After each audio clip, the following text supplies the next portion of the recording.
ये वीडियो देखने से पहले हमारे चैनल को सब्सक्राइब करें, लाइक करें और शेयर करें। हेलो नमस्कार दोस्तों, शुरू करते हैं आज की वीडियो। और आज की वीडियो में हम क्या देखेंगे? आज की वीडियो में हम ये देखने वाले हैं कि जब हमारा अनफेवरेबल आए अगर बैलेंस ऑफ ट्रेड, तो उसको करेक्ट करने के लिए क्या क्या मेजर्स किए जा सकते हैं, क्या क्या स्टेप लिए जाते हैं।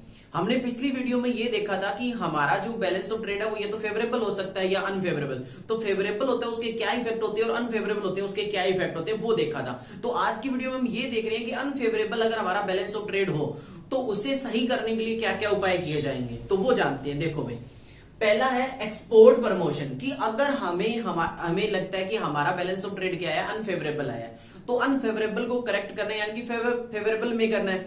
अनफेवरेबल आता क्यों है? अनफेवरेबल तब आता है जब हमारे एक्सपोर्ट कम हो इंपोर्ट से, यानी कि हमने एक्सपोर्ट जो है ना वो कम गुड्स का किया हो या कम वैल्यू के गुड्स को हमने एक्सपोर्ट किया एज कंपैरेटिव टू इंपोर्ट, तो हमारा क्या आता है? अनफेवरेबल आता है। तो उसको हमें सही करने के लिए हमें एक्सपोर्ट बढ़ाना पड़ेगा।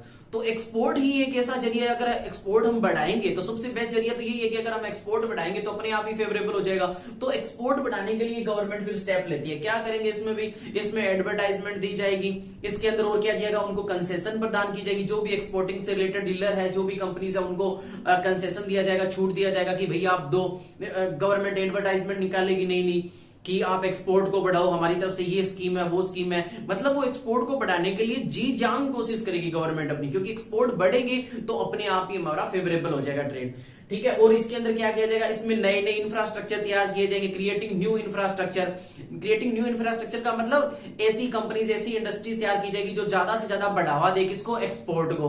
तो ये सारे आते हैं एक्सपोर्ट प्रमोशन में, यानी कि निर्यात को प्रोत्साहन करने की कोशिश करना, ये हमारा एक अहम स्टेप होता है अगर हमें अनफेवरेबल बैलेंस ऑफ ट्रेड को फेवरेबल में करना है तो। दूसरा, इंपोर्ट कंट्रोल एंड सब्सटीट्यूशन, आयात नियंत्रण एवं प्रतिस्थापन। इंपोर्ट कंट्रोल एंड सब्सटीट्यूशन का मतलब ही क्या होता है कि एक तो हमें एक्सपोर्ट को बढ़ाना पड़ेगा, दूसरा हमें क्या करना पड़ेगा भाई? इंपोर्ट पे कंट्रोल कर दें, क्योंकि हमारा इंपोर्ट ज्यादा हो रहा है एक्सपोर्ट से, तभी तो अनफेवरेबल है। तो हम क्या करेंगे? एक तरफ तो एक्सपोर्ट को बढ़ाने की कोशिश करेंगे और फिर भी नहीं हो रहा तो हम क्या करेंगे? इंपोर्ट को कंट्रोल कर देंगे, यानी कि इंपोर्ट के लिए एक लिमिट फिक्स कर देंगे, कोटा फिक्स कर देंगे कि भाई इससे ज्यादा आप नहीं खरीद सकते। या कुछ तरह की गवर्नमेंट क्या कर देगी? रिस्ट्रिक्शंस इंपोज कर देगी, लगा देगी। और साथ ही साथ गवर्नमेंट देखेगी कि जो गुड्स आप इंपोर्ट कर रहे हो ना, उनके सब्स्टिट्यूट हमारे देश में ही तैयार किए जाए, हमारे देश में तैयार हो, उनको बढ़ावा दिया जाए, ताकि कैसे न कैसे हमारे इंपोर्ट कम हो जाए, यानी कि हमारे आयात कम करने का प्रयास करेंगे। सब्स्टिट्यूट का मतलब जानते हो? अल्टरनेट ढूंढना। कि यार हम मान लो स्पेशल टाइप की, वैसे टी तो आपको पता है भारत अपना दूसरे नंबर पे आता है एक्सपोर्टर में, प्रोड्यूसिंग में भी दूसरे नंबर पे प्रोड्यूसिंग में आता है, एक्सपोर्टिंग में आई थिंक चौथे नंबर पे आता है, मैं भी श्योर नहीं हूं चाय के अंदर, लेकिन चाय में प्रोड्यूसिंग में भारत दूसरे नंबर पे आता है चाइना के बाद। तो मान लेते, लेकिन हम फिर भी मान लेते कि मान लो चाय कोई स्पेशल टाइप की चाय भारत कहीं से क्या कर रहा है? इंपोर्ट कर रहा है। तो फिर गवर्नमेंट क्या करेगी कि भी वो चाय वहां से इंपोर्ट ना की जाए, हम अपने देश के अंदर उसका सब्स्टिट्यूट ढूंढ लें, उसी क्वालिटी की कोई और चाय बनाना, मतलब उससे थोड़ी कम क्वालिटी की है, उससे मिलती जुलती क्वालिटी की कोई चाय बना लेना। या मान लो हम स्पेशल टाइप की कोई गाड़ियां कर रहे हैं इंपोर्ट, तो उसके लिए गवर्नमेंट क्या करेगी? सब्स्टिट्यूट ढूंढेगी कि वैसी ही क्वालिटी की गाड़ी हमारी कंट्री के अंदर बनाई जाए साथ में। और साथ में क्या फिक्स कर देगी? एक लिमिट फिक्स कर देगी भी इससे ज्यादा हमें इंपोर्ट नहीं करना है। ये क्यों किया जाता है? ये किया जाता है ताकि हमारा जो अनफेवरेबल बैलेंस ऑफ ट्रेड है उसको बैलेंस किया जाए। तो उसके हम स्टेप भी तो देख रहे हैं कि क्या क्या करेगी और क्या किया जा सकता है। डंपिंग का सहारा भी गवर्नमेंट लेती है। डंपिंग को बोलते हैं राशि पतन। ये मैंने बहुत सी वीडियो में आ गया, मतलब इंटरनेशनल ट्रेड यानी कि इकोनॉमिक्स से आप डील कर रहे हो ना, आपको बार बार ये वर्ड पढ़ने को मिल सकता है, डंपिंग। डंपिंग का मतलब क्या होता है? कॉस्ट से कम प्राइस पे गुड्स को बेच देना, वो डंपिंग कहलाता है। तो इसमें गवर्नमेंट अपने एक्सपोर्ट को बढ़ाने के लिए क्या करेगी? भी एक बार घाटा लगे तो कोई बात नहीं, कॉस्ट से कम रेट में भी बेचना शुरू कर देती है कई बार गवर्नमेंट की। कॉस्ट से कम में बेचेंगे, कोई ना, एक बार घाटा लगेगा लेकिन हमारे एक्सपोर्ट बढ़ जाएंगे, हमारे पास फॉरेन करेंसी आना शुरू हो जाएगी। तो हमारा जो अनफेवरेबल बैलेंस ऑफ ट्रेड है उसको हम फेवरेबल कर सकते हैं। और क्या सहारा ले सकती है गवर्नमेंट? डीवैल्यूएशन का सहारा लेना। डीवैल्यूएशन को बोलते हैं अवमूल्यन। क्या होता है डीवैल्यूएशन? ये मैंने पिछली कई वीडियो में जिक्र कर चुके हैं, अब फिर जिक्र कर रहे हैं, क्योंकि कई टर्मिनोलॉजी ऐसी होती है जो लगभग हर जगह आपको पढ़नी पड़ेगी अगर आप इंटरनेशनल ट्रेड पढ़ रहे हो या आप इकोनॉमिक्स पढ़ रहे हो, क्योंकि इकोनॉमिक्स का भाग इंटरनेशनल ट्रेड आपको पता है। तो आपको ये वर्डिंग देखने को मिलेगी, कुछ एक वर्डिंग जैसे। तो डीवैल्यूएशन का मतलब बता देता हूं क्या मतलब होता है। डीवैल्यूएशन का मतलब होता है कि अपनी करेंसी का रेट गिरा देना फॉरेन करेंसी के कंपैरेटिवली। कैसे? अब समझ में आएगा। मान लो अभी डॉलर का रेट चल रहा है, अभी $1 में हमें, एक अमेरिकन डॉलर के लिए हमें 70 रुपए देने पड़ रहे हैं, यानी कि डॉलर का रेट क्या है, 70 रुपए। अब डीवैल्यूएशन क्या करेगी, डीवैल्यूएशन में क्या किया जाएगा, हमारी करेंसी का रेट और गिरा दिया जाएगा, यानी कि डॉलर और महंगा हो जाएगा। बिल्कुल सही बात है, डॉलर और महंगा हो जाएगा। अभी हमें 70 रुपए देने पड़ रहे हैं $1 को लेने के लिए, बाद में हमें मान लो 75 रुपीज, 75 रुपए देने पड़े $1 के लिए, तो इसे बोलते हैं डीवैल्यूएशन। ये डीवैल्यूएशन क्यों करती है कंट्री, क्योंकि डीवैल्यूएशन करने से हमें एक्सपोर्ट अब बढ़िया बेनिफिट देगा। एक्सपोर्ट क्यों बेनिफिट देगा, क्योंकि अगर हम एक्सपोर्ट करेंगे ना तो हमें डॉलर प्राप्त होगा, और वो डॉलर 75 रुपए के बराबर हो गया जो 70 के बराबर था। अगर हम इंपोर्ट करेंगे तो हमें महंगा पड़ेगा। इंपोर्ट करेंगे तो महंगा क्यों, कि जो मान लो गुड्स हम $1 में खरीद रहे थे, यानी कि हम उसे 70 रुपए पे कर रहे थे, अब हमें 75 रुपए पे करने पड़ेंगे, तो हमारे इंपोर्ट महंगे हो जाएंगे, एक्सपोर्ट हमारे लिए बढ़िया बेनिफिट होंगे। तो इसलिए गवर्नमेंट डीवैल्यूएशन का भी सहारा लिया जाता है, किस लिए, कि हमारी कंट्री के अंदर जो बैलेंस ऑफ ट्रेड अनफेवरेबल चल रहा है उसकी कंडीशन को सुधारने के लिए डीवैल्यूएशन का भी सहारा लेती है government. Policy protection, policy protection तो मैंने आपको बता ही दिया था, फ्री ट्रेड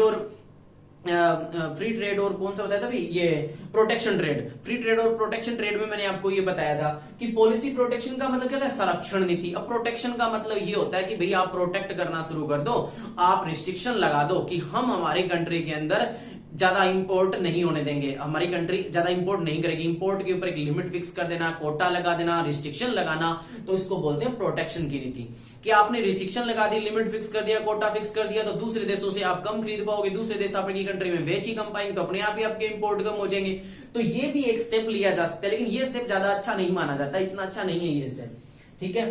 डीवैल्यूएशन भी इतना अच्छा नहीं माना जाता। सही तो यही है कि आप क्या करो, आप पहला और दूसरा है ना, वो एक कंट्री के लिए सबसे बेस्ट होते हैं कि आप एक्सपोर्ट को प्रमोट करने के लिए कुछ करो, या आप इंपोर्ट को कंट्रोल करो, लिमिट वगैरह लगाओ, लेकिन उसका सब्स्टिट्यूट तैयार करने की कोशिश करो। तो ये कुछ होता है। इसके अलावा देखो, increase in export credit facility, कि और क्या करेगा, निर्यात ऋण एवं सुविधाओं में वृद्धि करना, कि इंक्रीज करेंगे वो क्रेडिट फैसिलिटी की, एक्सपोर्ट को बढ़ाने के लिए वो क्या करेंगे, कंट्री गवर्नमेंट क्या करेगी, एक्सपोर्ट को बढ़ाने के लिए जो भी हमारे एक्सपोर्टर है, जो भी हमारी कंपनीज है जो इंपोर्ट एक्सपोर्ट से डील करती है, उनको बढ़ावा देने के लिए उनको साख सुविधा प्रदान करेगी, ऋण देगी कि भैया आप लोन लो, लोन लेके आप काम करो, लेकिन हमारा एक्सपोर्ट बढ़ाओ। तो उनको ये फैसिलिटी देने से वो क्या होंगे, एक्सपोर्टर मोटिवेट होंगे कि ठीक है हमें गवर्नमेंट हमारी हेल्प कर रही है, तो वो क्या करेंगे, ज्यादा से ज्यादा एक्सपोर्ट करने की कोशिश करेंगे। तो ये कुछ एक स्टेप होती हैं जो गवर्नमेंट क्या करती है, अनफेवरेबल बैलेंस ऑफ ट्रेड को बैलेंस करने के लिए या फेवरेबल में लाने के लिए करती है। अब इसके साथ साथ एक इंपॉर्टेंट टॉपिक और बता देता हूं, ये है एक्सपोर्ट पे फॉर इंपोर्ट। एक्सपोर्ट पे फॉर इंपोर्ट यानी कि निर्यात आयातों का भुगतान करते हैं कैसे, निर्यात आयातों के लिए भुगतान करते हैं कैसे, ये पूछा जा सकता है आपके छोटे क्वेश्चन में, तो ये भी मैं एक्सप्लेन कर देता हूं भाई। एक्सपोर्ट पे फॉर इंपोर्ट या जो निर्यात है वो आयातों का कैसे भुगतान करते हैं, तो वो मैं आपको बताता हूं कि कोई भी कंट्री, आपको पता है कि जब गुड्स इंपोर्ट करती है, दूसरी कंट्री से आयात करती है, गुड्स खरीदती है, तो उसे भुगतान करना पड़ता है। भुगतान तो करना पड़ेगा ना, फ्री में थोड़ी नहीं, तो भुगतान करना पड़ेगा। हमें भुगतान किस में करना पड़ेगा, फॉरेन करेंसी में। कोई भी कंट्री जब इंपोर्ट करती है गुड्स या सर्विसेज को, लेकिन अभी फिलहाल हम बात गुड्स की कर लेते हैं, एक ही बात है, गुड्स या सर्विस हम ले, तो जब उसे भुगतान किस में करना पड़ेगा, फॉरेन करेंसी में। तो फॉरेन करेंसी में करेगी, और फॉरेन करेंसी में उसे टाइम पे भुगतान करना पड़ेगा। नहीं करेगा तो फिर उसके ऊपर पेनल्टी लगेगी, ब्याज लगेगा, ऋण लगेगा, इंटरेस्ट लगेगा, जो भी इंटरेस्ट लगेगा, पेनल्टी लगेगी, ये कुछ होता है। तो इनसे बचने के लिए एक कंट्री को क्या चाहिए, एक कंट्री अगर इंपोर्ट करती है गुड्स को तो उसको पेमेंट करनी पड़ेगी फॉरेन करेंसी में। तो फॉरेन करेंसी उसके पास कहां से आएगी, उसके पास फॉरेन करेंसी होनी चाहिए कि वो अपने आयातों का भुगतान कर सके, अपने इंपोर्ट्स को पे कर सके। तो इसलिए अगर वो आयातों का भुगतान टाइम पे करना चाहती है तो उसको एक तरीका है कि उसको अपना एक्सपोर्ट बढ़ाना पड़ेगा। वो जितने ज्यादा एक्सपोर्ट एक कंट्री करेगी उतनी ज्यादा उसके पास फॉरेन करेंसी आएगी, और उतना ही उसके लिए आसान होगा इंपोर्ट्स का पे करना, यानी कि आयातों का भुगतान करना उस देश के लिए उतना आसान होगा जितना वो फॉरेन करेंसी को क्या करेगी, अर्न करेगी। तो इसीलिए ये कहा जाता है, अब ये बात थोड़ी सी मैं पढ़ के बता देता हूं, देखो, for importing goods from other countries country has to make payment in foreign currency.